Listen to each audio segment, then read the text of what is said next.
बच्चों इस वीडियो में हम लोग पढ़ रहे हैं क्लास 7 की चैप्टर नंबर 8 को। और चैप्टर का नाम देख सकते हो, विंड्स, स्टॉर्म्स एंड साइक्लोन्स। तो बच्चों इस चैप्टर में जियोग्राफी से रिलेटेड बहुत सारे इंपॉर्टेंट फैक्ट्स को पढ़ाया गया है, जबकि इस चैप्टर को हम लोग साइंस में पढ़ रहे हैं। लेकिन बहुत सारे ऐसे फैक्ट्स हैं जो कि जियोग्राफी से रिलेटेड है, या बोले इस चैप्टर में जितने भी फैक्ट्स पढ़ाए गए हैं वो बेसिकली किससे रिलेटेड है, जियोग्राफी से रिलेटेड है। तो यदि तुम इस चैप्टर को बहुत ध्यान से पढ़ते हो, अच्छे से समझते हो, तो ज्योग्राफी में भी बहुत सारे टर्म्स तुम समझ सकोगे। तो यहां पर देख सकते हो सबसे पहला क्वेश्चन तुमसे पूछा गया है, साइक्लोन्स क्या होते हैं, ये कैसे बनते हैं और ये इतना डिस्ट्रक्टिव कैसे होते हैं। तो यहां देख सकते हो साइक्लोन मैंने दिखाया यहां चित्र में, किस तरीके से ये जो साइक्लोन है बहुत ज्यादा डिस्ट्रक्टिव होता है। तो जब चैप्टर के लास्ट में हम लोग पहुंचेंगे तब हम लोग इन सारे क्वेश्चंस को देखेंगे। तो देख सकते हो ये जो साइक्लोन है कितना डिस्ट्रक्टिव होता है, और ये agriculture, transport, communication, electricity supply, हर चीज को क्या करता है, बहुत ज्यादा अफेक्ट करता है। इससे बहुत ज्यादा हानि होती है।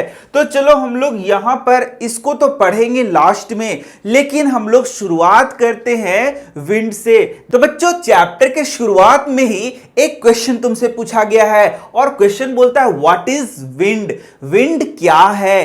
तो बच्चों तुम जानते हो कि जो हमारा एटमॉस्फेयर है वह हवा से भरा हुआ है, एयर से भरा हुआ है। हमारे एटमॉस्फेयर में चारों ओर क्या है बच्चों, एयर है। तो जब ये एयर फ्लो करना शुरू करता है तो उसे ही हम लोग क्या बोलते हैं बच्चों, विंड बोलते हैं। तो तुम आंसर में लिख सकते हो moving air is called wind. बहुत सिंपल है बच्चों, हम लोग क्या लिख सकते हैं, moving air is called the wind. Moving air is called the wind. जो मूविंग एयर है, जो एयर है वो जब मूव करना शुरू करता है तो उसे ही हम लोग क्या बोलते हैं, विंड बोलते हैं। तो जब हम लोग आगे चैप्टर में बढ़ेंगे तो हम लोग देखेंगे कि आखिर यह जो एयर है वह फ्लो करना क्यों शुरू करता है, आखिर वे क्या कारण है जिससे ये एयर फ्लो करना शुरू कर रहा है, ये फ्लो क्यों कर रहा है। इन सारे क्वेश्चंस का आंसर हम लोगों को आगे मिलेगा। तो यहां वर्ड मैंने यूज किया एयर। तो एयर के बारे में अब बहुत सारी चीजें हम लोगों को इस चैप्टर में सिखाई गई हैं। तो देखो जो सबसे पहला चीज सीखना है एयर के बारे में, वह बोला गया है एयर एक्सर्ट्स प्रेशर। मतलब जो एयर है वह प्रेशर एक्सर्ट करता है। तो तुम क्या जानते हो कि हमारे एटमॉस्फेयर में जो एयर है वह हमारे शरीर पर भी क्या एक्सर्ट कर रहा है, प्रेशर एक्सर्ट कर रहा है। तो जानते हो बच्चों एयर क्या होता है, गैस होता है। तो ये जो गैस है वह क्या एक्सर्ट करता है, प्रेशर एक्सर्ट करता है। गैस के जो मॉलिक्यूल्स हैं वो जहां पे रहते हैं वहां पे वो रैंडम मोशन करते रहते हैं, और क्या एक्सर्ट करते हैं, प्रेशर एक्सर्ट करते हैं। तो तुम यहां पर देख सकते हो गैस को एक इस तरीके से कंटेनर में रखा गया है। तो जब गैस को इस तरीके से कंटेनर में रखा जाता है तो तुम देख सकते हो ये जो लाल लाल है ये है गैस का मॉलिक्यूल, और ये जो गैस का मॉलिक्यूल है इस कंटेनर का जो वॉल है उस पर क्या एक्सर्ट कर रहा है, प्रेशर एक्सर्ट कर रहा है।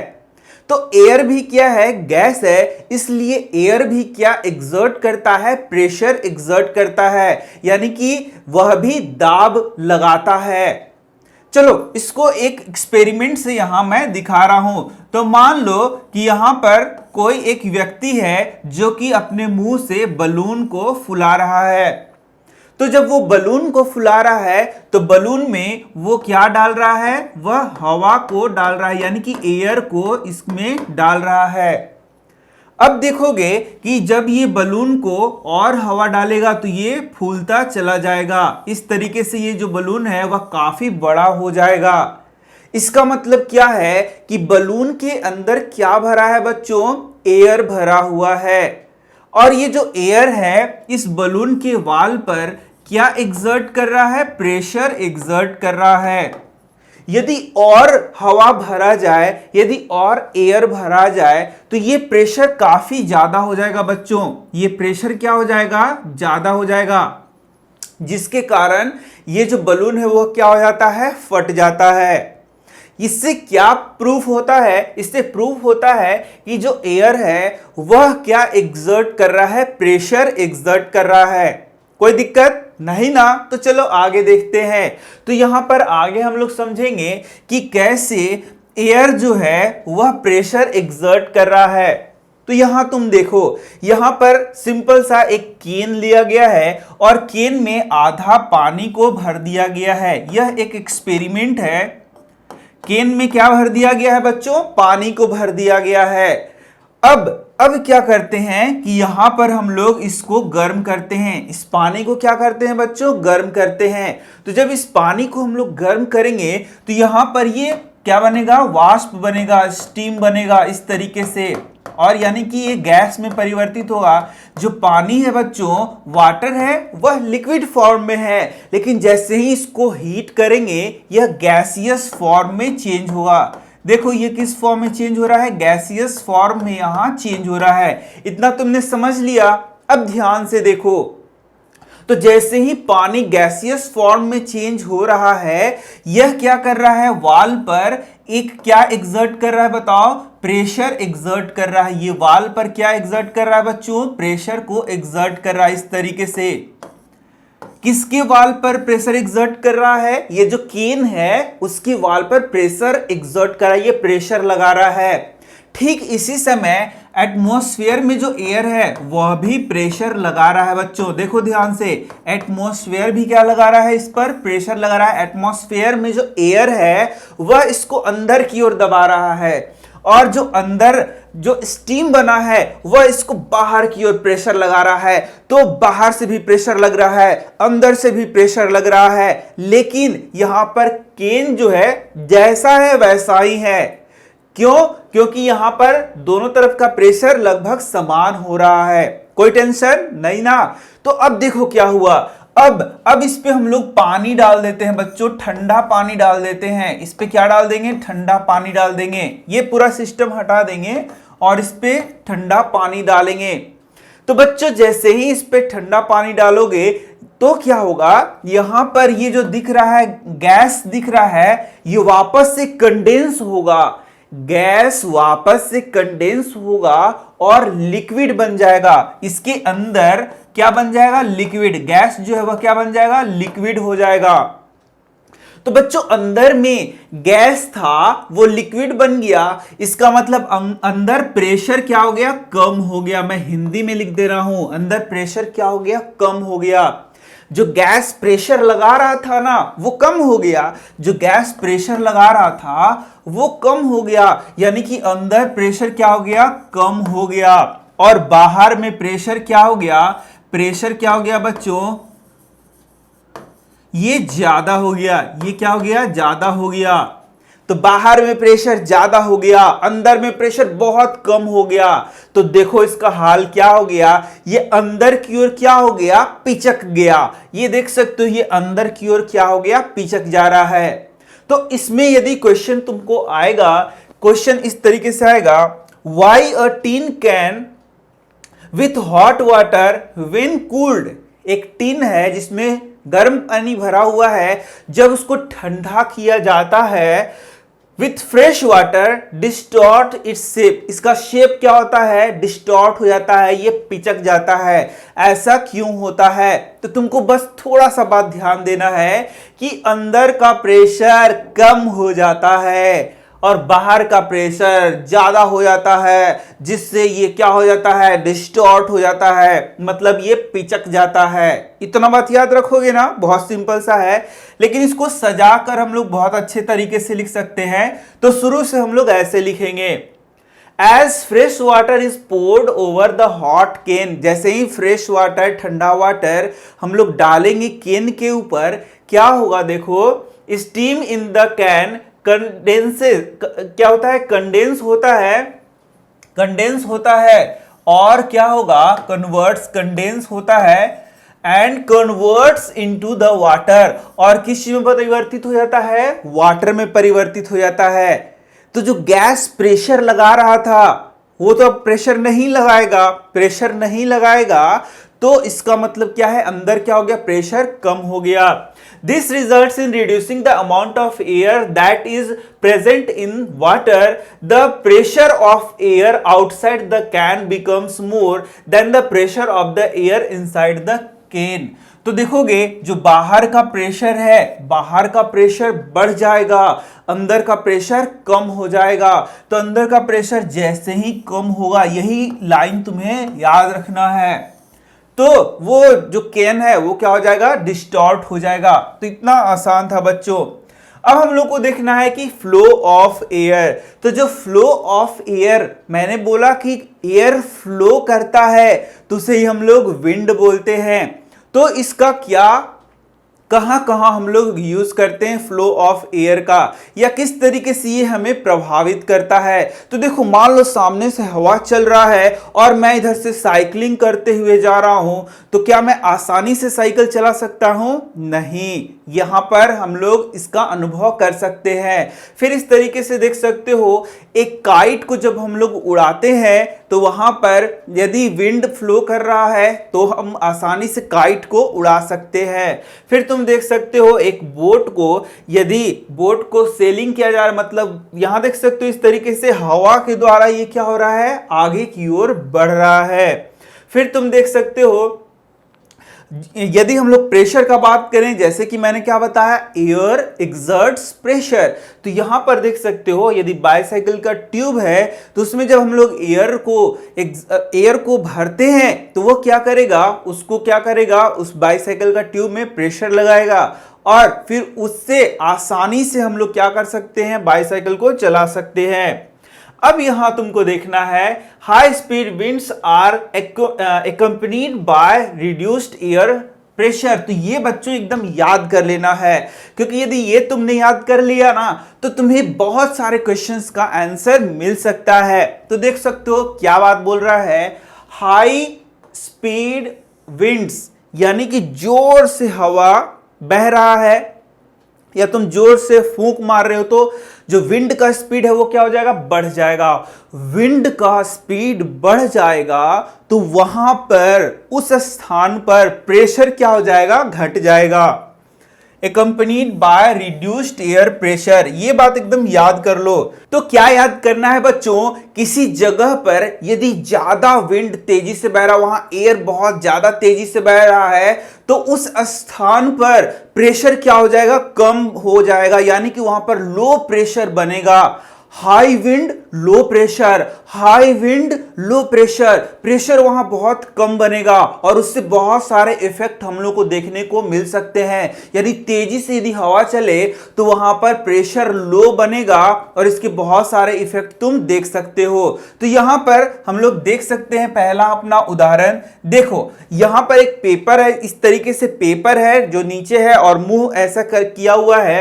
अब हम लोग यहां पर देखते हैं कि यहां पर ऊपर में देखो, पेपर के ऊपर में बहुत ज्यादा यहां पर फूकेंगे, यहां पर क्या करेंगे, फूकेंगे। तो देखो जैसे ही यहां पर हाई स्पीड होगा बच्चों, हाई स्पीड ऑफ विंड होगा, यहां प्रेशर, ऊपर में प्रेशर क्या हो गया बच्चों, प्रेशर क्या हो जाएगा, कम हो जाएगा। ऊपर में प्रेशर क्या हो गया, कम।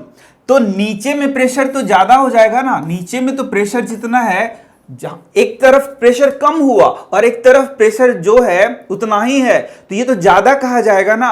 ये कम हो रहा है, ये उतना ही है, तो ये इससे तो ज्यादा हो गया। तो जहां ज्यादा प्रेशर है तो ये फिर इसको क्या करेगा, आगे एक्सर्ट करेगा। इस तरीके से तुम यहां देख सकते हो, ऊपर प्रेशर कम है, ऊपर में प्रेशर क्या है, कम हो जाता है। क्यों कम हो जाता है, जल्दी बताओ। क्योंकि यहां पर हाई स्पीड ऑफ विंड है, हाई स्पीड ऑफ विंड होगा तो प्रेशर यहां क्या हो जाएगा, कम हो जाएगा। यहां प्रेशर क्या है, ज्यादा है, तो प्रेशर ऊपर कम है और नीचे ज्यादा है, तो देखोगे कि इस तरीके से ये जो पेपर है ऊपर की ओर उठ जाएगा। ये देखो, ये जो पेपर है, पहले पेपर देखो क्या कैसा था, पहले पेपर नीचे ऐसे था, अब पेपर क्या हो गया बच्चों, ऊपर की ओर उठ गया। क्यों, जल्दी बताओ। ऊपर में स्पीड क्या हो गया, ज्यादा, विंड का स्पीड क्या हो गया, ज्यादा। ऊपर में विंड का स्पीड ज्यादा हो गया तो यहां पर बच्चों प्रेशर क्या हो गया, प्रेशर यहां पर क्या हो गया, कम, और नीचे से प्रेशर क्या लगने लगा, ज्यादा। तो ये देखो, ये फड़फड़ करते हुए ऊपर की ओर उठ गया, फिर ऊपर की ओर क्या हो रहा है, उठ जा रहा है। कुछ और एग्जाम्पल तुम यहां देख सकते हो। तो यहां देख सकते हो यहां पर क्या हो रहा है, यहां देखना, यहां से ये फूंक मारेगा। ये देखो ये दो बलून इसने टांग रखे हैं और यहां पर ये फूंक मारा। इसने क्या किया, फूंक मारा। जरा सोचो तुम, यदि यहां पर सामने दो बलून टांग रखे हैं और यहां से फूंक मार रहा है, तो ये बलून को इधर जाना चाहिए या अंदर आना चाहिए? बताओ जरा। तो तुम बोलोगे बलून को बाहर भागना चाहिए। बलून बाहर नहीं भागता है, अंदर की ओर आता है। तो क्या तुम सोच सकते हो ऐसा क्यों हो गया? क्योंकि यहां क्या हो गया, देखो मैं लिख देता हूं, हाई विंड का स्पीड हो गया, विंड स्पीड हो गया। यहां पर विंड का स्पीड क्या हो गया, ज्यादा हो गया। तो प्रेशर यहां पर बीच में प्रेशर क्या हो गया बच्चों, बीच में प्रेशर, यहां देखो यहां प्रेशर क्या हो गया, कम हो गया। प्रेशर क्या हो गया, कम हो गया। यहां प्रेशर कम हो गया और यहां प्रेशर ज्यादा है। यहां प्रेशर क्या है, ज्यादा है। देख लो इस तरीके से यहां प्रेशर क्या है, हो गया, ज्यादा हो गया। तो ये बलून दूर नहीं भागेगा बल्कि पास आ जाएगा। फूंक मारा मैंने तो ये बलून बाहर नहीं भाग रहा है बल्कि अंदर आ रहा है। ऐसा भला क्यों? तो इसका आंसर में यही लिख देना कि वहां पर क्या हो गया, बीच में हाई विंड स्पीड हो गया। हाई स्पीड विंड का स्पीड जैसे ही हुआ, प्रेशर यहां पर कम हो गया और इधर तो प्रेशर जितना था उतना ही है, यानी कि इसके मुकाबले ये ज्यादा हो गया। तो ये बलून क्या हो जाएगा, इस तरीके से सट जाएगा। देखा तुमने कितना मजेदार है ये। अब देखो यहां भी देख सकते हो इसी प्रकार से है कि एक बॉटल लिया गया है और बॉटल में कागज को ऐसे छोटा सा गोला बना के इसमें डाल दिया गया है। तो अब जैसे ही इसमें फूंक मारा, देखो यहां पर क्या मारा, फूंक। तो अब तुम बताना, मैं तुम्ही से पूछूंगा, इसने मारा फूंक, तो फूंक यहां पर मारा है, तो यहां पर बताओ यहां पर प्रेशर कम हो जाएगा या ज्यादा हो जाएगा? तो यहां पर प्रेशर क्या हो जाएगा, कम हो जाएगा। लेकिन अंदर में प्रेशर क्या हो जाएगा, ज्यादा हो जाएगा। इसलिए ये प्रेशर इधर लगेगा और यहां पर ये जो कागज था उसको फूंक रहे हम अंदर की ओर और कागज बाहर आ जाएगा। कागज क्या हो जाएगा, बाहर आ जाएगा, क्योंकि अंदर प्रेशर क्या है, ज्यादा है, बाहर प्रेशर क्या है, कम है। बाहर प्रेशर कम क्यों हुआ, क्योंकि विंड का स्पीड वहां ज्यादा था।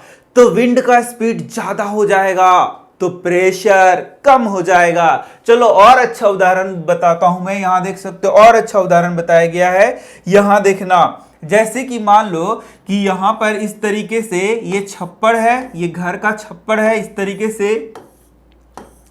तो यदि यहां पर तेज हवा चल रही है बच्चों, यहां पर क्या हवा चल रही है, तेज हवा।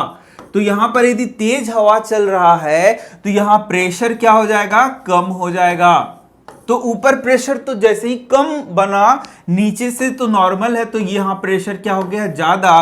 तो ये छप्पड़ उड़ जाएगा। देखा होगा तुमने, जब तेज हवाएं चल रही हैं तो जो छप्पड़ होता है इस तरीके से देख सकते हो, ये उड़ गया, ऊपर उड़ गया। तो ये ऊपर क्यों उड़ गया, क्योंकि ऊपर उसको हवा का स्पीड क्या था, बहुत ज्यादा था, हवा का स्पीड बहुत ज्यादा था, जिससे कि यहां प्रेशर क्या बन गया, कम बन गया।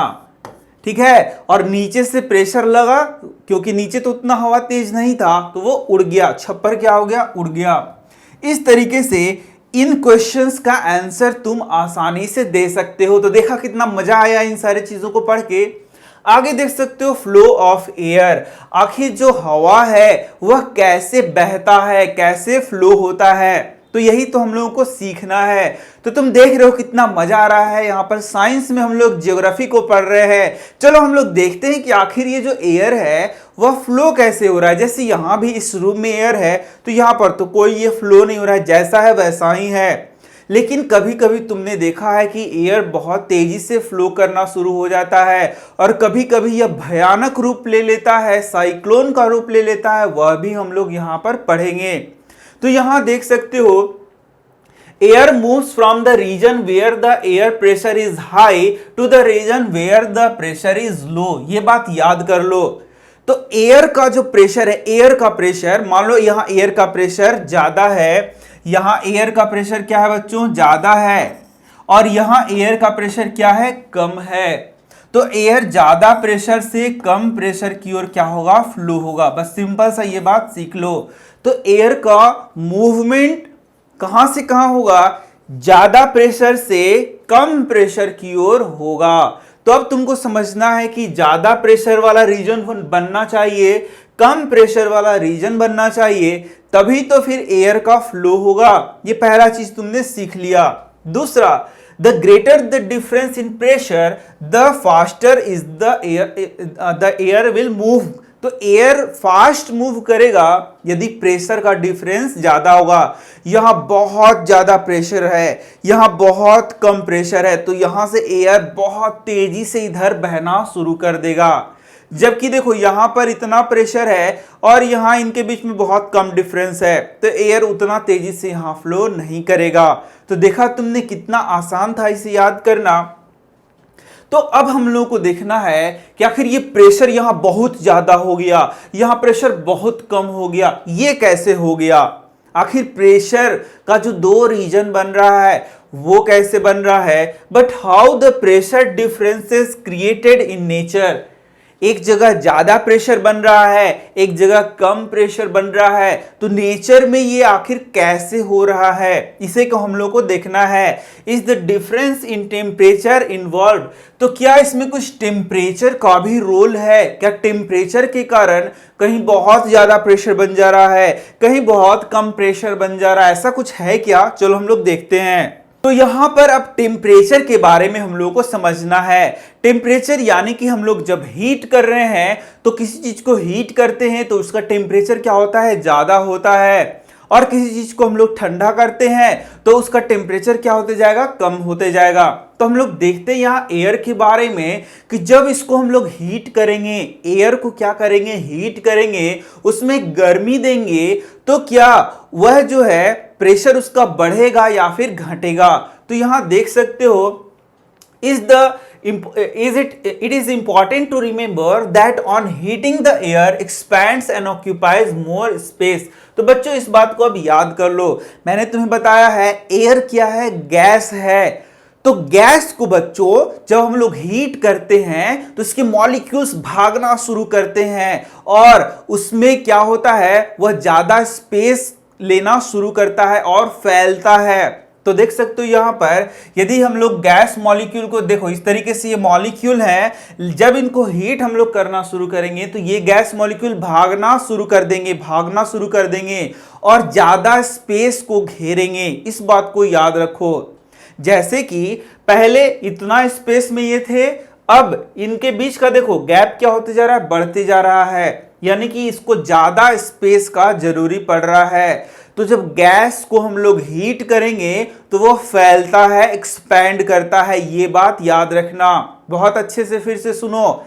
गैस को जब हीट करेंगे तो वो फैलता है, एक्सपैंड करता है। इसका उल्टा मैं बता दे रहा हूं, यदि गैस को हम लोग ठंडा करेंगे तो वह क्या होगा, सिकुड़ेगा। कोई दिक्कत नहीं है ना। तो ठीक इसी तरीके से यदि एयर क्या है बच्चों, एयर गैस है, तो एयर को भी हम लोग हीट करेंगे तो वो एक्सपैंड करेगा। एयर को हीट करेंगे तो क्या होगा, एक्सपैंड करेगा। ये बात याद रखना। तो बच्चों जब एयर को हीट किया जाएगा तो वो क्या करेगा, एक्सपैंड करेगा। इसका मतलब क्या हो गया, when the same thing occupies more space it becomes lighter, the warm air is therefore lighter than the cold air. तो यहां पर अब एक चीज तुम्हें समझ में आ गया होगा कि यहां जो एयर है वो एक्सपैंड कर रहा है, तो इतना ही एयर बहुत ज्यादा जगह को घेर रहा है, इसलिए यह लाइटर होता है, हल्का होता है। तो तुम अब एक बात और याद कर लो कि जो गर्म हवा है वह क्या होता है, हल्का होता है, लाइटर होता है। गर्म हवा क्या होता है, हल्का होता है, और ठंडा हवा क्या होता है, कोल्ड एयर क्या होता है, हल्का नहीं होता है। इसका मतलब समझो, बहुत आसान है। यदि यहां पे गर्म हवा है बच्चों, यहां पे गर्म हवा है तो ये हल्का होगा, और हल्का होगा तो ये ऊपर की ओर उठना शुरू हो जाएगा। गर्म हवा हल्का हो जाएगा और हल्का होकर ऊपर की ओर उठना शुरू हो जाएगा, जबकि कोल्ड एयर हल्का नहीं होता, इसलिए वो जहां है वहीं रहेगा। एकदम एक पॉइंट तुमने सीख लिया, बहुत इंपॉर्टेंट पॉइंट है। इसी पॉइंट पे ये सारा चैप्टर का आगे का बहुत सारा बात इसी पे बेस्ड भी है कि गर्म हवा हल्का होने के कारण क्या होता है, ऊपर की ओर उठता है। तो देख सकते हो that is the reason that the smoke goes up. यही वह कारण है कि धुआं कहां ऊपर की ओर चलता है। धुआं जो है, धुआं गर्म होने के कारण हल्का हो जाता है और हल्का होने के कारण ऊपर की ओर उठता है। कभी तुमने देखा है क्या कि धुआं जलता, मान लो इसको मैंने जलाया, यहां धुआं हुआ तो नीचे जाना शुरू कर दिया? नहीं। क्यों? यदि क्वेश्चन पूछा जाए कि स्मोक क्यों ऊपर की ओर जाता है, तो तुम बोलोगे क्योंकि ये वार्म हो जाता है और वार्म होने के कारण यह ऊपर की हल्का हो जाता है और हल्का होने के कारण ये ऊपर की ओर उठता है। एकदम आसानी से तुम इसका आंसर को कर सकते हो। तो यहां देख सकते हो बहुत सिंपल सा प्रयोग बताया गया है कि यहां देखो ये कोल्ड वाटर में इस तरीके से रखा गया है, इसको बलून ऊपर लगा दिया गया है और इसको गर्म वाटर में रखा गया है। तो जब कोल्ड वाटर में यहां रखा गया है, यहां एयर है, तो ये एयर ठंडा एयर है, ठंडा है, कोल्ड है। तो कोल्ड एयर क्या ऊपर की ओर उठेगा? एकदम नहीं उठेगा। जो कोल्ड एयर है, कोल्ड एयर यहां पर क्या है, कोल्ड एयर है, ऊपर की ओर नहीं उठेगा। और यहां हॉट एयर है, तो हॉट एयर क्या होगा, बोलो ऊपर की ओर उठेगा, क्योंकि ये लाइटर होता है। क्या होता है बताओ? लाइटर होता है। तो हॉट एयर लाइटर होता है, जिसके कारण ऊपर उठता है। और यहां देखोगे कि ये जो बलून है वो क्या हो जाता है, इस तरीके से फूल जाता है। तो बहुत आसान था ये। देखो इस तरीके से बलून को लगाया गया, इसको जब हॉट वाटर में रखा गया तो देखो ये फूल रहा है, और इसको कोल्ड वाटर में रखा गया तो ये पिचक गया। कैसे? समझ में आ गया? क्योंकि ये हॉट वाटर है, ये ऊपर की ओर उठ, ये जो हवा है इसके अंदर का, ये ऊपर की ओर उठ रहा है। तो हवा जब ऊपर की ओर उठ रहा है तो ये इस तरीके से फूल गया। और यहां पर ऐसा नहीं हो रहा, इसलिए जैसा था वैसा ही रह गया। अब यहां पर देख सकते हो एक और एग्जांपल से तुमको समझाया गया है। इस तरीके से देख सकते हो एक बैलेंस बनाया गया है। यहां भी इसमें हवा भरा हुआ है और यहां भी इसमें क्या भरा हुआ है, हवा भरा हुआ है। तो अब हम लोग क्या करते हैं कि इसके नीचे यहां पर हम लोग थोड़ा इसको गर्मी देते हैं, हीट देते हैं। तो जैसे ही इसमें हीट दोगे, ये वाला जो है ये ऊपर जाना शुरू हो जाएगा। तो क्या तुम बता सकते हो कि ऐसा क्यों हुआ? बहुत आसान रीजन है, सिंपल सा वही रीजन तुम लोग को बता देना है कि यहां पर एयर जो है गर्म हुआ, गर्म होकर ऊपर की ओर उठा, जिसके कारण ये ऊपर जा रहा है। तो वाजिब है कि ये वाला क्या हो गया, नीचे की ओर आ गया। तो देखा तुमने कितना आसान था। Where warm air rises at a place, the air pressure at that place is lowered. तो यहां जैसे ही वार्म एयर ऊपर की ओर उठेगा तो यहां का प्रेशर कम हो जाएगा। ये भी याद रखो, यहां का प्रेशर क्या हो जाएगा, कम हो जाएगा। The cold air from the surrounding areas rashes into fill its place, this sets up convection in air. तो ये बात याद रखो बच्चों, ये बहुत ही इंपॉर्टेंट चीज है। देखो बहुत सिंपल सा चीज है, यहां गर्मी आया, हीट आया, तो यहां का जो एयर है वह ऊपर की ओर उठना शुरू हो गया। यहां का एयर गर्म हो गया, वार्म हो गया, हल्का हो गया, तो ये ऊपर की ओर उठना शुरू हुआ। तो यहां पर अब ध्यान दो, जैसे ही ऊपर की ओर उठेगा यहां पर यहां का जो प्रेशर है वह कम हो जाएगा। याद रखना कि यहां का प्रेशर क्या हो जाएगा, कम होगा। जैसे ही यहां का प्रेशर कम होगा, इधर का प्रेशर ज्यादा है, इधर का प्रेशर ज्यादा है, तो वहां से ठंडा हवा भरना शुरू हो जाएगा, वहां से ठंडा हवा भरना शुरू हो जाएगा। तो एकदम इस बात को याद रखना कि जैसे ही यहां से हवा ऊपर की ओर उठना शुरू हो जाएगा, यहां पर लो प्रेशर बनेगा। लो प्रेशर एकदम याद रखना, इस लो प्रेशर को एकदम याद रखना, मत भूलना। और जैसे ही यहां लो प्रेशर बनेगा, आजू बाजू से ठंडी हवाएं यहां भरना शुरू कर जाएंगी। तो यहां पर चित्र के द्वारा इसे आसानी से समझ सकते हो। तो यहां देख सकते हो तुम, यहां पर मान लो कि ये हीट हो रहा है, ये एरिया हीट हो रहा है, गर्म हो रहा है। तो जैसे ही ये गर्म होगा, इसका हवा क्या हो जाएगा, हल्का होगा, ऊपर की ओर उठना शुरू होगा। तो यहां जो एयर है देख सकते हो ऊपर की ओर ये उठ रहा है इस तरीके से। ये एयर हॉट है, इसलिए क्या हो रहा है, ऊपर की ओर उठ रहा है। एयर जब गर्म होगा तो हल्का होगा, लाइटर होगा, और लाइटर होगा तो ऊपर की ओर उठेगा। तो यहां से एक मैं क्वेश्चन भी पूछ दूंगा कि यहां पर बताओ कैसा एरिया बन रहा है, लो प्रेशर या हाई प्रेशर। तो तुम्हें एकदम याद रखना है, जीवन भर नहीं भूलना है, यहां पर लो प्रेशर एरिया बनेगा। यहां पर लो प्रेशर एरिया बनेगा। और जैसे ही यहां पर लो प्रेशर एरिया बनेगा, ये जो ठंडा हवा है फिर यहां पर इस तरीके से फ्लो करना शुरू करेगा और इसके जगह को भरना शुरू करेगा इस तरीके से। समझ में आ गया? इतनी बार मैं समझा रहा हूं, क्यों नहीं समझ में आएगा? यदि नहीं समझ में आया तो थोड़ा सा इसको पीछे करके देख लो तुम लोग। तो बच्चों चलो अपने नेक्स्ट टॉपिक की ओर बढ़ते हैं। तो नेक्स्ट टॉपिक तुम देख सकते हो, इसमें बोला जा रहा है wind currents are generated due to uneven heating on the earth. तो अभी हम लोगों ने देख लिया है बच्चों कि विंड किसे कहते हैं, जब एयर फ्लो करता है तो उसे हम लोग क्या बोलते हैं, विंड बोलते हैं। तो अब हम लोग इसके पैटर्न को देखना है अपने अर्थ पर। तो तुम देख सकते हो बच्चों, ये है हमारा अर्थ। और बच्चों तुम जानते हो, तुमने ज्योग्राफी में पढ़ा होगा, ये जो लाइन दिख रहा है तुम्हारा क्षैतिज लाइन या फिर हॉरिजॉन्टल लाइन, ये काल्पनिक लाइन खींची गई है और इसे हम लोग क्या बोलते हैं बच्चों, लैटिट्यूड बोलते हैं। तो यहां तुम यदि ध्यान से देखोगे बच्चों, तो इस चित्र में तुम यहां देख सकते हो, ये है 0 डिग्री लैटिट्यूड। ये तुम्हें ज्योग्राफी में पढ़ना होता है, लेकिन मैंने तुम्हें बताया कि ये सारी चीजें हम लोग कहां पढ़ रहे हैं, साइंस में पढ़ रहे हैं। तो बच्चों ये देख सकते हो, ये है 0 डिग्री लैटिट्यूड, और यहां देख सकते हो ये 30 डिग्री लैटिट्यूड, और यह है 60 डिग्री लैटिट्यूड, और यहां देख सकते हो ये है 90 डिग्री। तो तुम जानते हो बच्चों, यहां पर ये जो है यह क्या है, पोल है। तो ऊपर तुम देख सकते हो बच्चों, यहां पर ये हो गया तुम्हारा नॉर्थ पोल, और ये क्या हो गया बच्चों, साउथ पोल।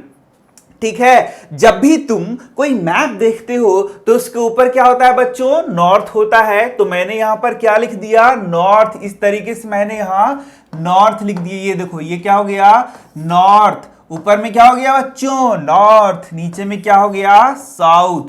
तो तुम इधर देख सकते हो बच्चों, ये हो गया तुम्हारा ईस्ट, और ये क्या हो गया बच्चों, वेस्ट हो गया। ये डायरेक्शन होता है बच्चों। जब भी हम लोग मैप देखते हैं तो ऊपर नॉर्थ, नीचे साउथ हो जाएगा, इस साइड हो जाएगा ईस्ट, और इस साइड क्या हो जाएगा, वेस्ट होगा। तो हम लोग देख रहे हैं uneven heating on the earth. तो ये जो अर्थ है हमारा बच्चों, तुम्हें ये जानना होगा कि ये जो इक्वेटर है, ये भाग क्या है बच्चों, इक्वेटर है। ये देखो, ये है इक्वेटर। ये जो लाइन जा रहा है इसे हम लोग क्या बोलते हैं, इक्वेटर। और इक्वेटर का पर सूर्य का प्रकाश डायरेक्ट यहां पर पड़ता है, जिसके कारण ये जो रीजन है बच्चों, काफी हीटिंग वाला रीजन है। यहां पर काफी हीट पैदा होता है, जिससे कि अब बताओ यहां पर यदि हीटिंग होगा तो यहां की हवाएं क्या होंगी, ऊपर की ओर उठेंगी। और इसको भरने के लिए, यानी कि यहां पर क्या होगा, कैसा रीजन होगा, लो प्रेशर का रीजन बनेगा बच्चों। तो यहां लो प्रेशर का रीजन बनेगा, और इसको भरने के लिए फिर देख सकते हो यहां पर इस तरीके से हवाएं चलेंगी। ये देखो, ये हवाएं इधर से, विंड इस तरीके से चल रहा है। तो ये किस तरफ चल रहा है, इक्वेटर की तरफ चल रहा है। और ये देख सकते हो यहां पर इस तरीके से नॉर्थ ईस्ट ट्रेड विंड्स, इसको हम लोग कहते हैं, क्या बोलते हैं बच्चों, नॉर्थ ईस्ट, इसको ट्रेड विंड्स कहते हैं। और यहां देख सकते हो इसका डायरेक्शन इस तरीके से है, इसे हम लोग बोलते हैं साउथ ईस्ट ट्रेड विंड्स, हम लोग इसको बोलते हैं। ये देखना, इसको क्या बोलेंगे, इसको नॉर्थ ईस्ट ट्रेड विंड्स, और इसको क्या बोलेंगे, साउथ ईस्ट ट्रेड विंड्स। अब ध्यान से देखना बच्चों, यहां पर जो रीजन है बच्चों, यहां पर हाई प्रेशर बनता है, यहां पर क्या बनता है, हाई प्रेशर का रीजन बनता है। और थोड़ा सा ध्यान दोगे तो ये तो है पोल बच्चों, ये हो गया नॉर्थ पोल और यहां पर क्या हो गया, साउथ पोल। तो ठीक इसी तरीके से यहां भी देखोगे, यहां भी तुम्हारा क्या होगा, ये लो प्रेशर का रीजन बनेगा यहां पर। इस कारण से यहां पर जो है हवा ऊपर की ओर उठेगा और फिर इस तरीके से ये ठंडी हवाएं इस तरीके से चलेंगी इसको भरने के लिए। तो ये देख सकते हो इसका डायरेक्शन इस तरीके से तुमको याद कर लेना है। ये देख सकते हो इसका डायरेक्शन इस तरीके से होगा और नीचे में ये डायरेक्शन तुम इस तरीके से देख सकते हो। इसको तुमको क्या कर लेना है, याद कर लेना है बच्चों। समझ में आया तुम्हें? समझना सिर्फ इतना था बच्चों, बहुत सिंपल सा बात है कि यहां पर की हवाएं ऊपर उठ रही है तो इन हवाओं को भरने के लिए फिर इस तरीके से हवाएं चल रही हैं।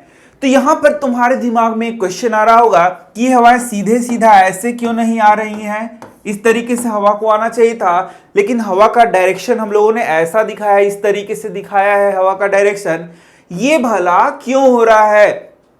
तो बस इसका उत्तर ये है, इसका आंसर ये है, due to the rotation of the earth. Earth के रोटेशन के कारण ये देखोगे हवाएं यहां सीधे सीधा इस तरीके से नहीं है, बल्कि ये क्या है, जैसा मैंने डायरेक्शन बताया वैसे ही है। तो यहां पर तुम इसे बहुत आसानी से समझ सकते हो। यहां देखो ये तुम्हारे एनसीईआरटी में बताया गया है, ठीक उसी तरीके से मैंने तुम्हें यहां पर समझा दिया। तो देख सकते हो, at regions in the 0 to 30 degree latitude belt on either side of the equator winds blow from the north and the south towards the equator. तो यहां देख सकते हो नॉर्थ से और साउथ से किधर बह रहा है, इक्वेटर की ओर बह रहा है। विंड्स किधर चल रहा है, यहां देखना, ये हो गया मान लो नॉर्थ, ये साउथ है और ये क्या है, इक्वेटर है। तो यहां देखो नॉर्थ से किस ओर आ रहा है विंड, बताओ किस ओर आ रहा है, ये इक्वेटर की ओर आ रहा है। साउथ से किस ओर आ रहा है, इक्वेटर की ओर आ रहा है। और ये हो गया 0 डिग्री और ये क्या हो गया 30 डिग्री का बेल्ट। इस तरीके से 0 और 30 डिग्री का ये क्या हो गया, बेल्ट हो गया। जबकि यहां पर मैंने बताया ये हो गया तुम्हारा 60 डिग्री। तो यहां पोल्स से इस तरीके से हवाएं चल रही हैं इस ओर और यहां पर इसका डायरेक्शन है इस ओर, यहां तुम देख सकते हो। इसका मतलब यहां भी क्या हो रहा है, यहां भी इस रीजन के कंपैरिजन में यहां हीटिंग ज्यादा हो रहा है। हीटिंग के कारण यहाँ की हवाएं ऊपर उठ रही है और उसको भरने के लिए फिर हवाएं इस तरीके से चल रही हैं इस ओर। तो ये डायरेक्शन तुम हमेशा याद रखो क्योंकि ये एग्जाम में तुमसे पूछेगा। कोई दिक्कत? तो कितने आसानी से तुमने यहां पर ज्योग्राफी भी सीख लिया। यही मैं बता रहा था कि इस चैप्टर में हम लोग क्या पढ़ेंगे, ज्योग्राफी का भी बहुत सारा पार्ट को पढ़ेंगे। अब देख सकते हैं uneven heating of land and water. Land और वाटर के अनइवन हीटिंग के कारण जो मैंने बताया था, सी ब्रिज किसे कहते हैं, लैंड ब्रिज किसे कहते हैं, ये मैंने तुम्हें पढ़ाया था। तो उस चैप्टर में, पीछे के जो चैप्टर में मैंने तुम्हें पढ़ाया है, उस चैप्टर में तुम उसे पढ़ सकते हो। तो यहां पर देखोगे uneven heating of land and water, sea water, इसके कारण मॉनसून भी आता है, उसे भी हम लोगों को समझ लेना है। तो यहां तुम देख सकते हो बच्चों, यहां देख सकते हो uneven heating of land specially in Rajasthan desert generates monsoon winds from south west direction in summer. यहां देख सकते हो तुम, इस तरीके से ध्यान दो जरा सा कि यहां देखना, यहां पर देखोगे कि ये तो सी है, ये देखो ये है इंडिया का मैप। इस तरीके से बच्चों ये यहां पर देख सकते हो किस चीज का मैप है, इंडिया का मैप है इस तरीके से। तो तुम देख सकते हो यहां पर ये है किस चीज का भाग, ये है बताओ, ये है लैंड का भाग। ये क्या हो गया, लैंड का भाग, और ये हो गया वाटर का भाग। ठीक है, तो ये हो गया लैंड और ये क्या हो गया बच्चों, वाटर। अब यहां पे बोल रहा है कि समर के सीजन में क्या होगा, यहां पर काफी ज्यादा क्या होता है, हीटिंग होता है। और इस हीटिंग के कारण यहां पर कैसा रीजन बनेगा बताओ, लो प्रेशर का रीजन बनेगा। और जब ये लो प्रेशर का रीजन बनेगा तो यहां से हवाएं चलेंगी इस तरीके से बच्चों, ये हवाएं चलेंगी और ये हवाएं अपने साथ बारिश की बूंदों को भी ले जाएंगी। मतलब जब समुद्र से होते हुए ये हवाएं चलती हैं तो समुद्र का जो वाष्प है उसको लेते हुए ये चाहती हैं इस तरीके से, और उससे ये क्या कराती हैं, बारिश कराती हैं, जिसे हम लोग क्या बोलते हैं, मॉनसून बोलते हैं बच्चों। तो ये कब हो रहा है, समर में हो रहा है। तो यहां पर देख सकते हो क्लियरली लिखा हुआ है south west direction in summer. तो यहां पर यदि तुम देखोगे कि साउथ और वेस्ट डायरेक्शन कहां है, तो देख लो बच्चों, ये कौन सा डायरेक्शन हो गया, नॉर्थ, ये क्या हो गया, साउथ, ये हो गया वेस्ट, और ये क्या हो गया, ईस्ट। तो ये साउथ वेस्ट डायरेक्शन, ये देख दो साउथ और वेस्ट का डायरेक्शन में ये चल रहा है। कब चल रहा है, समर के समय में ये चल रहा है। तो इस तरीके से बच्चों तुम यहां पर बहुत अच्छे से अब ये बात समझ गए। देखो इन समर क्या हो रहा है, near the equator the land warms up faster and most of the time the temperature of the land is higher than that of water in the ocean. तो हमारा जो देश है वह भी क्या है, वह भी बताओ उससे कर्क रेखा यानी कि ट्रॉपिक ऑफ कैंसर होके गुजरती है, यानी कि वो 0 से 30 डिग्री के बीच में आता है।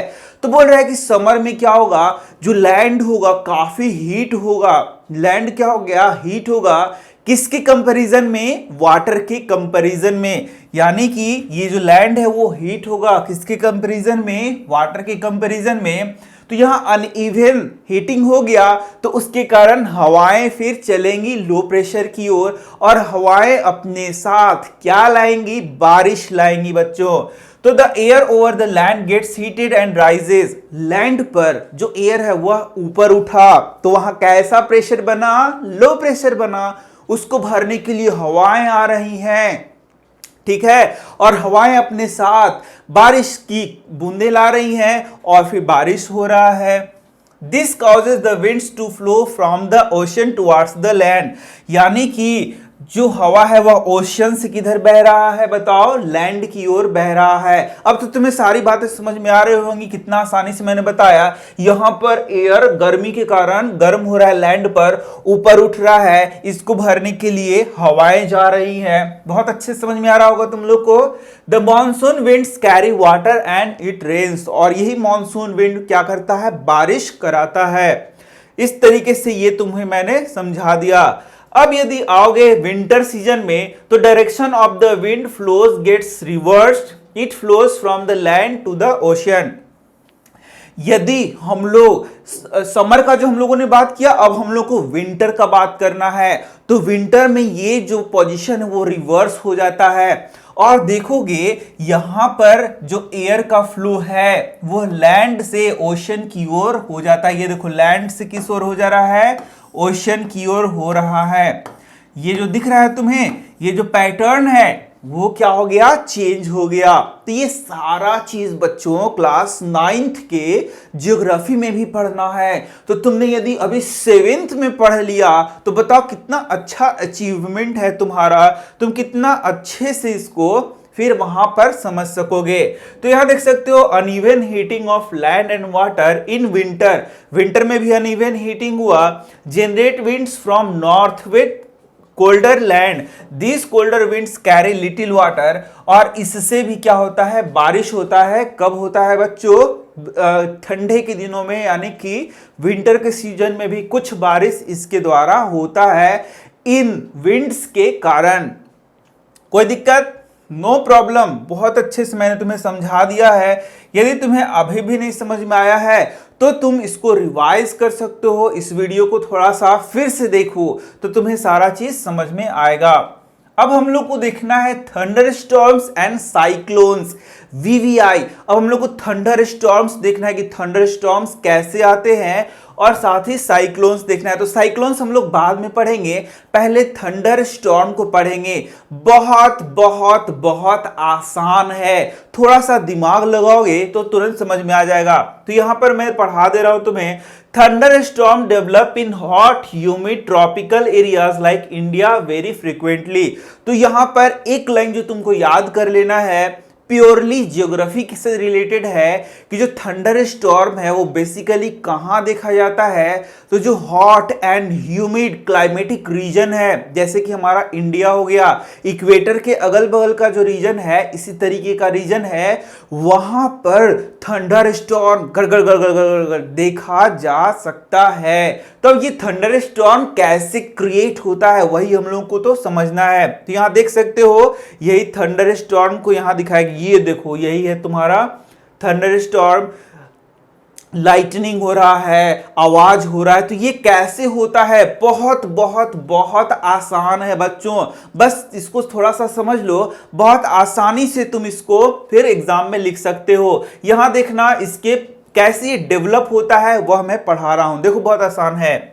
The rising temperature produce strong upward rising winds. देखो एक एक स्टेप हम लोग बढ़ते हैं। तो यहां देखोगे कि जो अर्थ है इस पे बहुत ज्यादा यदि धूप पड़ता है, गर्मी पड़ता है, तो उससे क्या होगा, यहां पर जो एयर है वो गर्म होगा और गर्म होकर ऊपर उठेगा। एयर गर्म होके देखो ऊपर उठ रहा है, इधर देखो वार्म एयर राइजेस। एक एक स्टेप एकदम याद करते चलो, बहुत आसान है। पहला स्टेप मैंने क्या बताया, यहां पर गर्म एयर हो रहा है, ऊपर की ओर उठ रहा है। ये देखो ये गर्म एयर हुआ, ऊपर की ओर उठा। देखो गर्म एयर क्या हुआ, ऊपर की ओर उठा। कोई दिक्कत है, पहला स्टेप तुमने सीख लिया, गर्म एयर इधर से ऊपर की ओर उठ रहा है। अब दूसरा स्टेप में देखना, बहुत आसान आसान स्टेप्स है, तुरंत तुम्हें समझ में आ जाएगा। देखो दूसरा स्टेप क्या है, यहां पर These winds carry water droplets upward where they freeze and fall down again। तो यहां पर देखोगे ये जो हवा उठ रहा है, गर्म हवा, इसमें क्या रहता है, वाटर ड्रॉपलेट्स रहता है जो कि ऊपर जाता है और वो फिर बर्फ का रूप ले लेता है, बर्फ के रूप में जम जाता है और वापस वो स्विफ्ट मूवमेंट आता है। स्विफ्ट गाड़ी का नाम सुना है ना, एकदम तेज तरार तरीके से ये देखो इधर से क्या हो रहा है, ये आ रहा है। यहां देखना दूसरा स्टेप में ये इधर से आ रहा है, ये देखो कोल्ड एयर है, साथ में क्या होगी, यहां पर देखो आइस क्रिस्टल है। तो इधर से पूरा इधर जा रहा है, इधर से पूरा इधर आ रहा है। तो ये जो इधर और इधर आया उसी में यहां पर देख सकते हो थंडर एंड लाइटनिंग होता है। बस सिंपल सा चीज है, इतना तुमने समझ लिया, बस यही चीज तुम्हें और अच्छे से लिख देना होगा। These winds carry water droplets upward, water droplets को अपवर्ड ले जाता है, where they freeze, जहां पे वे फ्रीज हो जाते हैं, आइस क्रिस्टल्स बनाते हैं, and fall down again, और फिर से गिरना शुरू करते हैं। The swift movement of the falling water droplets along with the rising air create lightning and sound. तो बस इतना ही सा समझना था। इधर से गर्म हवा ऊपर जा रहा है, उधर से क्या रहा है, water droplets along with rising air, water droplets आ रहा है, इधर से गर्म हवा जा रहा है, उधर से वाटर ड्रॉपलेट्स वाला ठंडी हवा के साथ साथ यहां क्रिस्टल्स भी कुछ आ रहा है। और इस तरीके से ये ऊपर ये नीचे, और यही क्या क्रिएट करता है, तुम्हारा थंडर एंड लाइटनिंग क्रिएट करता है। और इसी को बच्चों हम लोग कहते हैं, it is this event that we call thunder storm. इसी को हम लोग क्या बोलते हैं, थंडर स्टॉर्म। इतना आसान था, समझ में आ गया। तो बच्चों इस टाइम में हमें क्या क्या प्रिकॉशंस लेनी चाहिए, ये भी कभी एग्जाम में पूछा जा सकता है। जब लाइटनिंग हो रहा है, बादल गरज रहा है, तो उस टाइम हमें क्या क्या प्रिकॉशंस लेना चाहिए। तो देख सकते हो, do not take shelter under an isolated tree. कोई एक आइसोलेटेड ट्री है, अलग थलग एक ट्री पड़ा हुआ है, तो उसके नीचे कभी भी शेल्टर, उसके नीचे कभी भी खड़ा नहीं होना चाहिए। If you are in a forest take shelter under small tree, do not lie on the ground, ground पर लेटना नहीं चाहिए, और यदि आप जंगल में हैं तो छोटे ट्री के नीचे आप खड़े हो जाए। देखो दूसरा, do not take shelter under an umbrella with a metallic end, do not sit near a window, window के बगल में नहीं बैठना चाहिए। ओपन गैरेज में, storage sheds, metal sheds are not safe place to take shelter, तो वहां पे हम लोगों को नहीं बैठना चाहिए। अ कार और bus is a safe place to take shelter, तो कार में बैठा जा सकता है, बस में बैठा जा सकता है, कोई टेंशन नहीं है। If you are in water get out and go inside a building, यदि पानी में हो तो बिल्डिंग में चले जाओ। तो ये सारा प्रिकॉशंस हम लोगों को लेना है और तुम्हें याद कर लेना है, कुछ पॉइंट्स जो कि एग्जाम में तुमसे पूछे जा सकते हैं। तो बच्चों चलो अब हम लोग देखते हैं कि साइक्लोन क्या होता है, वह कैसे बनता है। तो तुम्हें बहुत आसानी से मैं समझा दूंगा कि साइक्लोन कैसे बनता है। तो चलो पहले हम लोग देखते हैं कि साइक्लोन क्या होता है। तो बच्चों देख सकते हो, a cyclone is a large scale air mass, बहुत लार्ज स्केल एयर मास होगा, मतलब बहुत हाई अमाउंट में एयर होगा जो कि एक लो प्रेशर एरिया के चारों ओर रिवॉल्व करेगा बहुत हाई स्पीड में, और उसे ही हम लोग क्या बोलते हैं, साइक्लोन बोलते हैं। A cyclone is a large scale air mass that rotates around a strong centre of low atmospheric pressure. तो यहां पर एक लो एटमॉस्फेरिक प्रेशर का एक क्या बनेगा, एरिया बनेगा, जिसके कारण उसके चारों ओर बहुत ज्यादा एयर फ्लो होना शुरू हो जाएगा, रोटेट करना शुरू हो जाएगा, और वह बहुत हाई स्पीड में रोटेट करेगा जो कि बहुत डिस्ट्रक्टिव भी होता है, और इसे ही क्या कहते हैं बच्चों, हम लोग साइक्लोन कहते हैं। तो देख सकते हो यहां पर क्या बन रहा है, एक लो प्रेशर वाला एरिया बन रहा है जिसके चारों ओर देख सकते हो हाई स्पीड यहां पर विंड क्या कर रहा है, रोटेट कर रहा है, और इसे ही हम लोग क्या बोलते हैं बच्चों, साइक्लोन बोलते हैं। तो साइक्लोन अलग अलग जगह विकसित होता है, तो ये तुम आगे की क्लासेस में पढ़ोगे। यहां पर अब हम लोग देखने वाले हैं कि साइक्लोन का फॉर्मेशन कैसे होता है। तो ये तो बहुत ही आसान है बच्चों, लेकिन यहां पर मैं दो बातें तुम्हें सिखाने वाला हूं, जिसमें सबसे पहली बात मैंने तुम्हें सिखा दी है।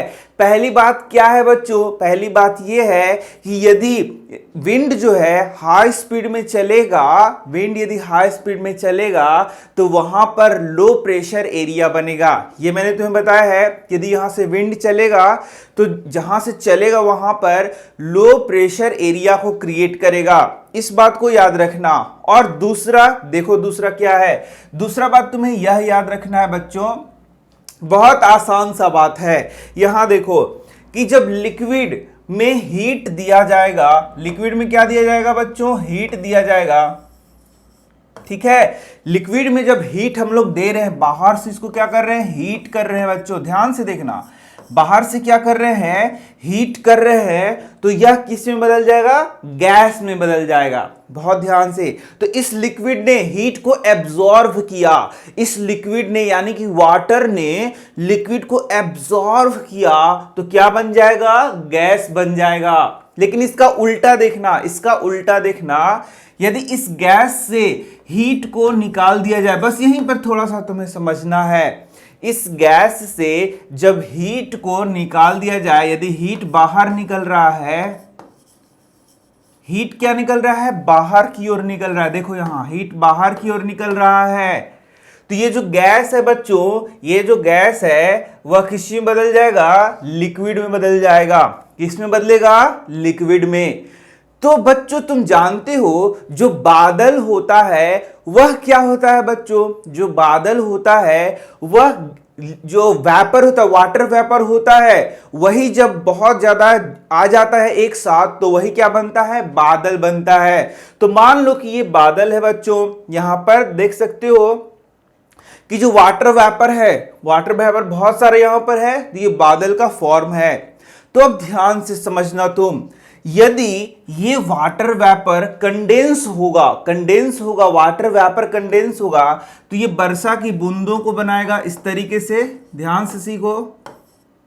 और मैं तुम्ही से अब क्वेश्चन पूछने वाला हूं कि ये जो वाटर वेपर है बच्चों, water vapour water vapour condense होगा, वर्षा की बूंदें बनाएगा, तो हीट को छोड़ेगा या नहीं छोड़ेगा? यस, ये बाहर हीट रिलीज करेगा। क्या रिलीज करेगा बच्चों? बाहर हीट को रिलीज करेगा। देखो कितना आसानी से मैं तुम्हें सिखा रहा हूं। मान लो यहां पर वाटर वेपर था। वाटर वेपर जब कंडेंस होके वाटर का बूंद बना रहा है, वाटर का बूंद बना रहा है, यानी कि कंडेंस हो रहा है, तो हीट को छोड़ेगा, अपने चारों ओर हीट को क्या करेगा? रिलीज करेगा। सही है या गलत है? बिल्कुल सही है, यानी कि ये हीट को क्या करेगा? रिलीज करेगा। तो देखना बच्चों, यहां पर एयर था, यहां भी एयर है, मतलब इसके चारों ओर बच्चों क्या है? एयर है ना? एयर। देख लो, यहां पर इसके चारों ओर क्या है? एयर है। तो जैसे ही ये हीट को छोड़ रहा है तो चारों ओर का एयर क्या होगा? बताओ, जल्दी बताओ, क्या हो जाएगा? गर्म हो जाएगा। और गर्म होके ये जो एयर है ऊपर उठना शुरू हो जाएगा। समझ में आया? क्या नहीं समझ में आया? फिर से मैं बता रहा हूं, ध्यान से सुनो। यहां पर वाटर वेपर है, वाटर वेपर से वाटर बना तो हीट को छोड़ा। जैसे ही ये हीट को छोड़ता है, हीट को चारों तरफ छोड़ता है, चारों तरफ जो हवा है, एयर है, वो गर्म होता है, गर्म होकर ऊपर उठता है। चारों ओर जो हवा है गर्म होता है, गर्म होकर ऊपर उठेगा, तो यहां पर क्या बनाएगा बच्चों? लो प्रेशर एरिया बनाएगा। मैंने बताया था ये क्या बन जाएगा? लो प्रेशर एरिया बनेगा। अब यहां से हवा आएगा इसको भरने के लिए, आएगा ना? मैंने बताया जैसे जैसे शुरू से यदि तुमने पढ़ा है चैप्टर तो बहुत अच्छे से तुम्हें समझ में आ रहा होगा। अब इधर से क्या आ जाएगा? हवा भरने आ जाएगा इस लो प्रेशर एरिया में। अब यही साइकिल बार बार जब रिपीट होगा, यहां से ये इधर, इधर से ऊपर, इधर से इधर, तो यही फिर साइक्लोन का रूप ले लेगा बच्चों। यही फिर क्या बनाएगा? साइक्लोन बनाएगा। इसी तरीके से साइक्लोन बनता है। एकदम आसान था ना? तो यहां देखो, अब मैं पढ़ के तुम्हें समझा दे रहा हूं तो तुम्हें सब आसानी से समझ में आ जाएगा। चलो एक एक करके हम लोग यहां समझते हैं। तो यहां देख सकते हो, As the water turns into vapor, water किस में बदल रहा है? वेपर में। तो वाटर जब वेपर में बदलता है तो हीट लेता है। हीट क्या करता है? लेता है। लेकिन जब वेपर से वाटर बनता है तो हीट वो छोड़ता है, ये याद रखना। तो देख सकते हो यहां, when the water vapor turns into clouds and falls back as raindrops, the same heat is released.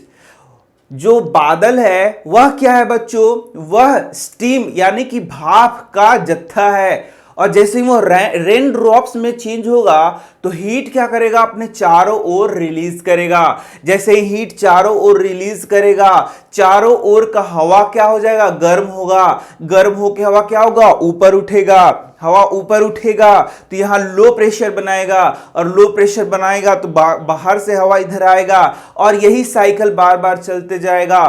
तो यहां पर ये क्या बन जाएगा? साइक्लोन बन जाएगा। तो यहां देख सकते हो यही बात लिखा गया है। This heat warms up the air around the rain drops. जो रेन ड्रॉप्स हैं उसके चारों ओर का हवा क्या हो जाएगा? गर्म होगा। अब बताओ क्यों गर्म होगा? क्योंकि उसने हीट बाहर छोड़ दिया, तो चारों ओर का हवा क्या हो जाएगा? गर्म होगा। स्टार्ट्स राइजिंग, और ऊपर उठना शुरू हो जाएगा। This leads to decreasing their pressure in the region. और इस रीजन में जैसे ही ये ऊपर उठेगा, यहां पर लो प्रेशर बनना शुरू हो जाएगा, जैसे मैंने तुम्हें शुरू में ही बताया। So the air from the surrounding takes the place of the warm air.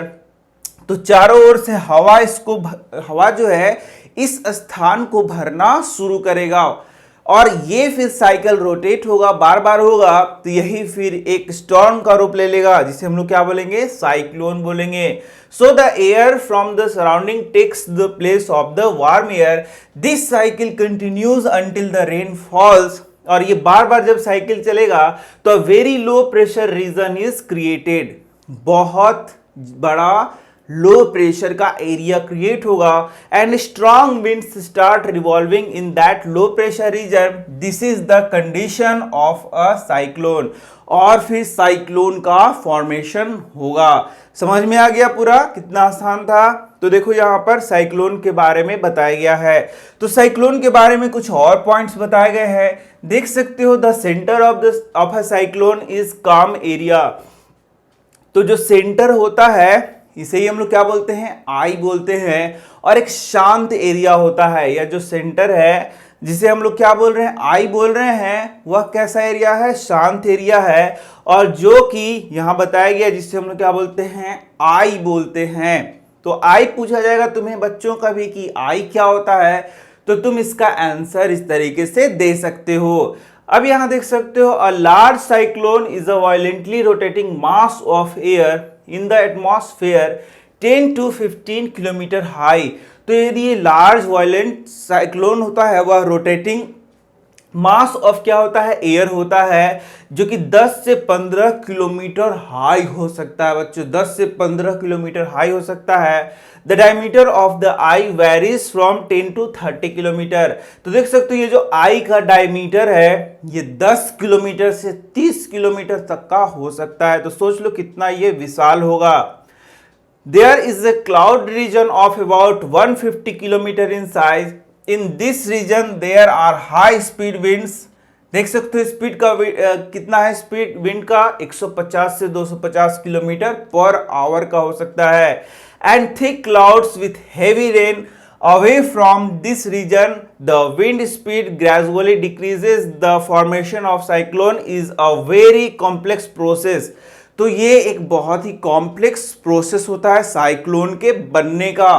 तो मैंने बताया तुम्हें कि कैसे साइक्लोन बनता है, कैसे उससे बारिश आती है, कैसे उससे बहुत डिस्ट्रक्टिव होता है। तो ये सारे पॉइंट्स तुमने समझ लिए। तो अब इसको कौन कौन फैक्टर्स अफेक्ट करता है इसके बनने को, तो देख सकते हो। The formation of cyclone that depends upon different factors.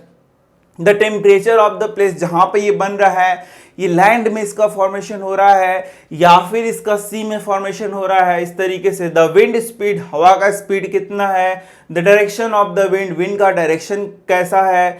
The humidity of the place, जिस प्लेस में ये बन रहा है उसका ह्यूमिडिटी क्या है। तो इस तरीके से ये जो साइक्लोन है वह बहुत डिस्ट्रक्टिव भी होता है। तो बच्चों अब हम लोग पढ़ेंगे डिस्ट्रक्शन कॉज्ड बाय साइक्लोन्स। मैंने तुम्हें बताया कि जो साइक्लोन्स होते हैं वो बहुत ज्यादा डिस्ट्रक्टिव होते हैं, और बेसिकली जो कोस्टल एरियाज होते हैं वहां पर इनका बहुत ज्यादा डिस्ट्रक्शन देखा जाता है। तो तुम देख सकते हो जो साइक्लोन है, यहां पर cyclones can result in extremely high wave. Cyclones के कारण बहुत हाई वेव समुद्र में आएगा, जो कि अपने साथ लहरों को लेकर आएगा, जिससे कि बहुत ज्यादा डिस्ट्रक्शन हो सकता है। दिस सी और ocean because of the low pressure these waves can be 3 to 12 metre high. तो ये जो वेव है 3 से 12 मीटर हाई हो सकते हैं। और तुम देख सकते हो when these high waves hit the shore it results in the destruction of life and property to a great extent. तो देख सकते हो यहां पर चित्र भी दिखाया गया है किस तरीके से ये सी वेव आ रहा है साइक्लोन के कारण, और यहां पर डिस्ट्रक्शन को ये काउज कर सकता है।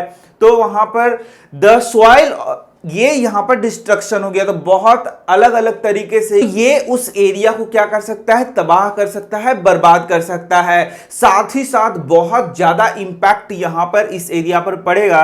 यहां का सॉइल देख सकते हो, soil of the area also loses it's fertility after a cyclone. तो उस एरिया में जहां साइक्लोन आता है वहां का जो सॉइल है उसका भी फर्टिलिटी क्या हो जाता है? बहुत कम हो जाता है। Floods can appear if rainfall continues for a longer duration. वहां पर बाढ़ भी आ सकता है यदि ज्यादा देर तक वहां पर क्या हो? वर्षा हो। High speed winds in the cyclone affect the telephonic communication lines, अप्रूट trees, damage houses and cause loss of life. तो ये सारे पॉइंट्स तुम आसानी से बच्चों याद भी कर सकते हो और लिख भी सकते हो।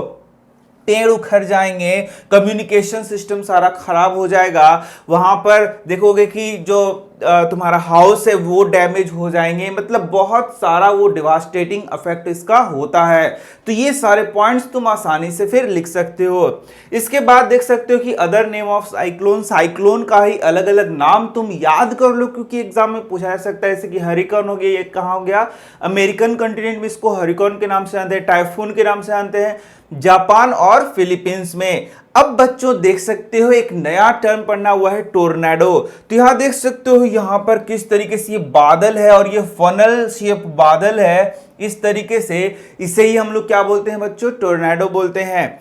तो यहां देख सकते हो tornado is a dark funnel shaped cloud, dark है, फनल शेप्ड क्लाउड है। फनल देखिए, ये फनल इस तरीके से कीप के आकार का, जब डार्क ये क्लाउड होगा कीप के आकार का, तो इससे ही हम लोग क्या बोलते हैं बच्चों, टोर्नेडो बोलते हैं। तो जब तुमको ये पूछा जाए कि टोर्नेडो क्या है, तो इस तरीके से इसके आंसर में तुम लिख सकते हो, a tornado is a dark funnel shaped cloud, dark funnel shaped cloud, बस इतना सा वर्ड याद रखना है, that reaches from sky to the ground, जो कि स्काई से ग्राउंड तक पहुंचता है और इसका भी बहुत ज्यादा डिवास्टेटिंग इफेक्ट होता है। The diameter of a tornado can range from 1 meter to several kilometers। तो इसका जो डायमीटर होता है वह 1 मीटर से लेकर सेवरल किलोमीटर्स तक हो सकता है।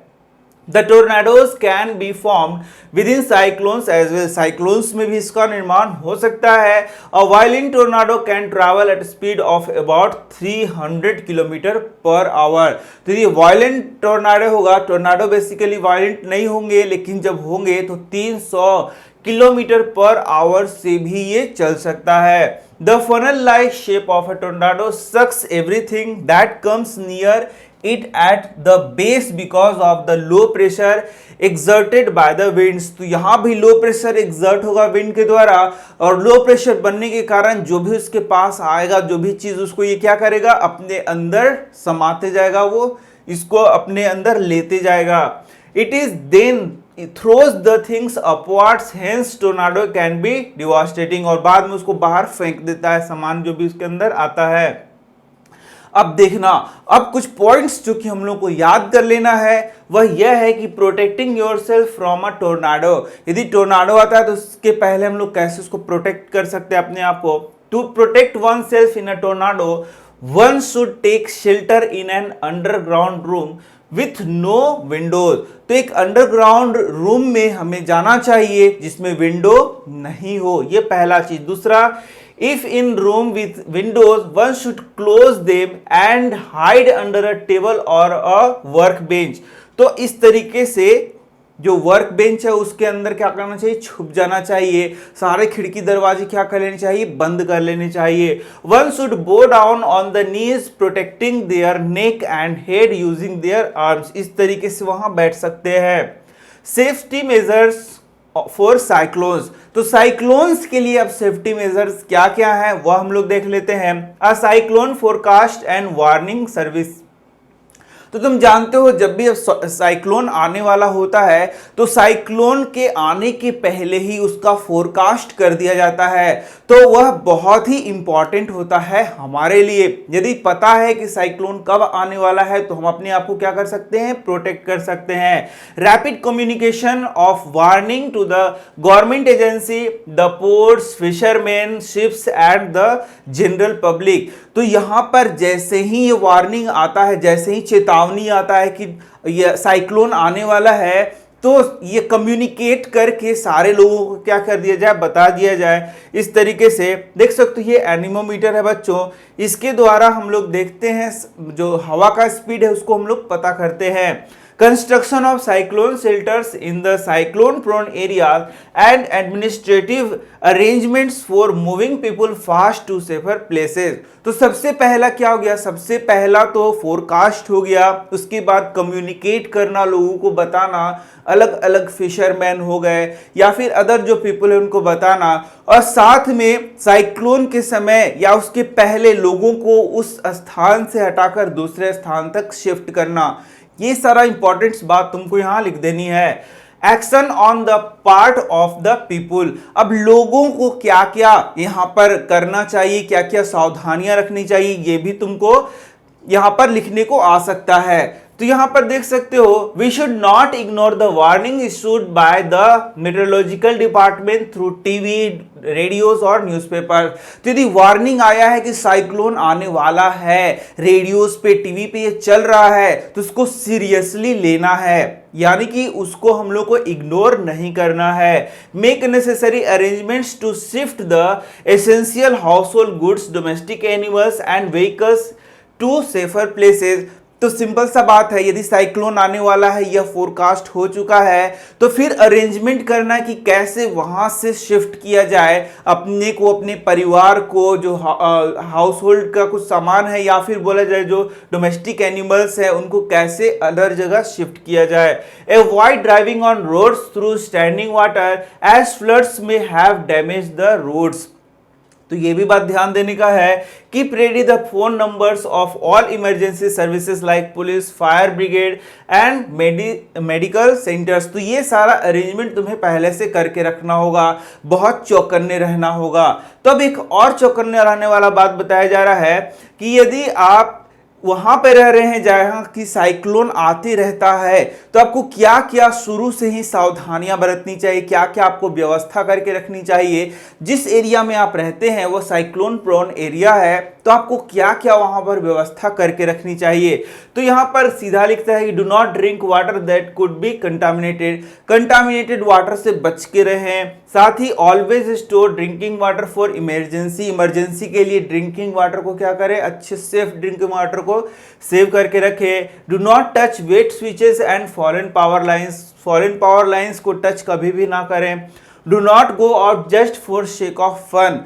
मजा लेने के लिए बाहर ना घूमें। इसी के साथ do not pressurise the rescue force by making undue demands. यदि साइक्लोन आया हुआ है तो जो रेस्क्यू के लिए आपको आ रहे हैं उन्हें आप बेकार के डिमांड्स उनसे ना करें। साथ ही साथ cooperate and help your neighbours and friends. यदि साइक्लोन आया हुआ है तो उस टाइम में आपको अपने नेबर्स का और अपने पड़ोसियों का, साथ ही अपने परिवारों का क्या करना चाहिए, मदद करना चाहिए। तो बच्चों देख सकते हो यहां पर हमारा लास्ट टॉपिक आ रहा है और लास्ट टॉपिक बोलता है role of technology in predicting and protecting from the cyclone.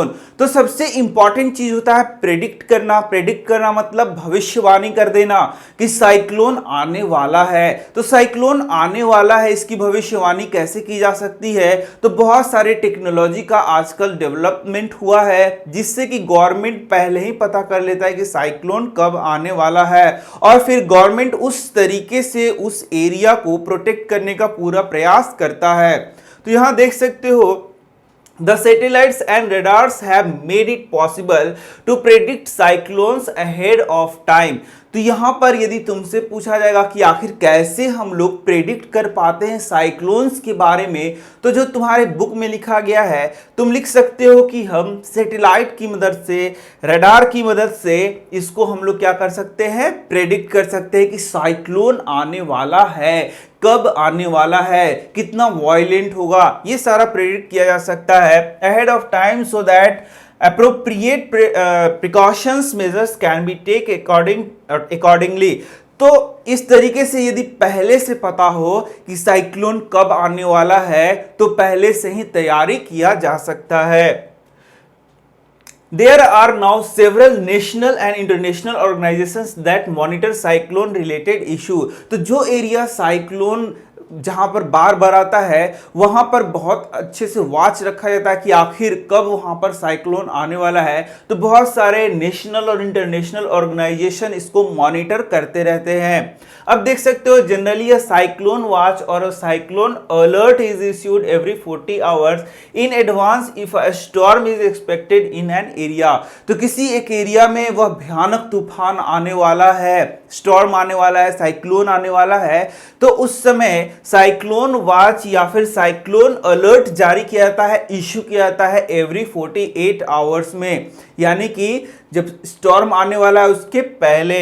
अब देख सकते हो then a cyclone warning is issued before 24 hours. तो 48 आवर्स के पहले बता दिया जाता है कि साइक्लोन यहां आ रहा है, और 24 आवर्स के पहले साइक्लोन वार्निंग दिया जाता है। तो इस तरीके से देख सकते हो कितना अच्छा व्यवस्था किया जाता है, लेकिन इसके बाद भी इसका बहुत ज्यादा डिवास्टेटिंग इफेक्ट है। इसके बाद देख सकते हो this warning is then broadcasted in the area after intervals of half an hour और 1 आवर। इसके बाद बार बार एक एक घंटे पे यहाँ पर ब्रॉडकास्ट भी किया जाता है कि इस तरीके का कंडीशन है। तो तुम देख सकते हो कि साइक्लोन्स का कितना डिवास्टेटिंग इफेक्ट होता है, और इसको तुम एग्जाम में यदि ये आएगा तो तुम उसको लिख भी सकते हो। और सारे पॉइंट्स मैंने बता दिए, साइक्लोन कैसे बनता है, क्या क्या इसका इफेक्ट है, कौन चीज को, कौन से फैक्टर्स को इफेक्ट करते हैं, मतलब सारा पॉइंट्स मैंने तुम्हें अब पढ़ा दिया है। तो इस तरीके से ये चैप्टर बच्चों समाप्त होता है। मैं मिल रहा हूं तुमसे नेक्स्ट चैप्टर में। चैनल को सब्सक्राइब जरूर कर लो ताकि तुम्हें दिक्कत ना हो। तो तुम कमेंट करके जरूर बताना कि तुम्हें यह वीडियो कैसा लगा और क्या क्या तुमको आगे पढ़ना है। तो मैं मिल रहा हूं तुमसे नेक्स्ट वीडियो में। Thank you.